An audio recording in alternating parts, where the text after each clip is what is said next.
Today we celebrate Saint Raymond of Penyafort, a Dominican priest who worked to aid Christian captives during the time of the Crusades. He was a contemporary of St. Thomas Aquinas, born to a noble family. He was born during 1175 in Spain, near Barcelona.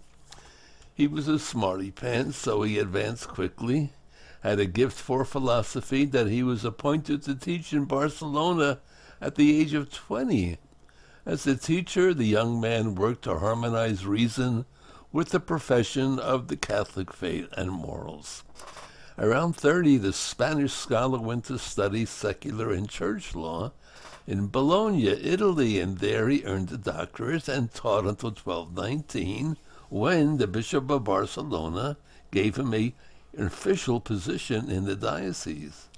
During 1222, the 47-year-old joined the Dominican order and would spend the next 53 years of his remarkable long life with the Dominican priest. As a penance for the intellectual pride he had once demonstrated, he was asked to write a manual of moral theology for use by confessors. The resulting Summa Casuum, a summary of all different cases, was the first of his pioneering contributions to the church. During his time in Barcelona, he helped St. Peter Nolasco and King James to establish the Order of Our Lady of Mercy. Pope Gregory IX called him to Rome in 1230, asking him to compile the Church's various decisions and decrees into one systematic and uniform collection.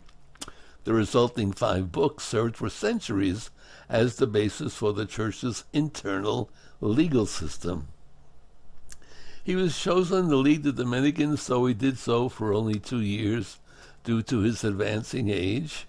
Ironically, however, he would live on for more than 3 decades after resigning from this post. During this time, he was able to focus on the fundamentals of his vocation. What were they? Listen carefully. Praising God in prayer, making him known through preaching, and making his blessings manifest in the world. His later achievements included the establishment of language schools to aid in the evangelization of non-Christians. He died on January 6, 1275, 100 years after he was born.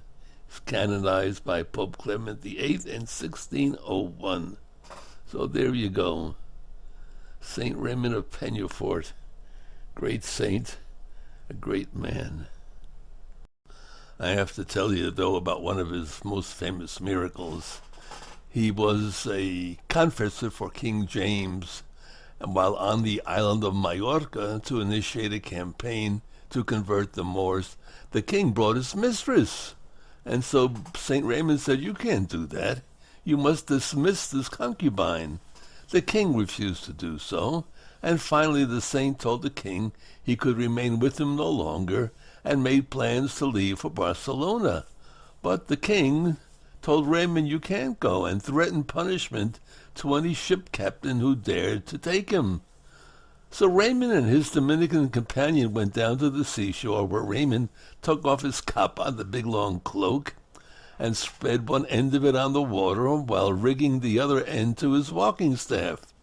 Having thus formed a miniature mast, Raymond bid the other Dominican to hop on, but his companion, lacking the saint's faith, refused to do so. Then Raymond bid him farewell, and with the sign of the cross, he pushed away from the shore and sailed away on his cloak. Skirting around the very boats that had forbidden him passage, the saint was seen by scores of sailors who shouted in astonishment and urged him on. He sailed 160 miles to Barcelona in the space of 6 hours. Can you believe it? Where his landing was witnessed by a crowd of amazed spectators. When King James I saw this, he sent his concubine away and became a good, faithful Catholic. Amen.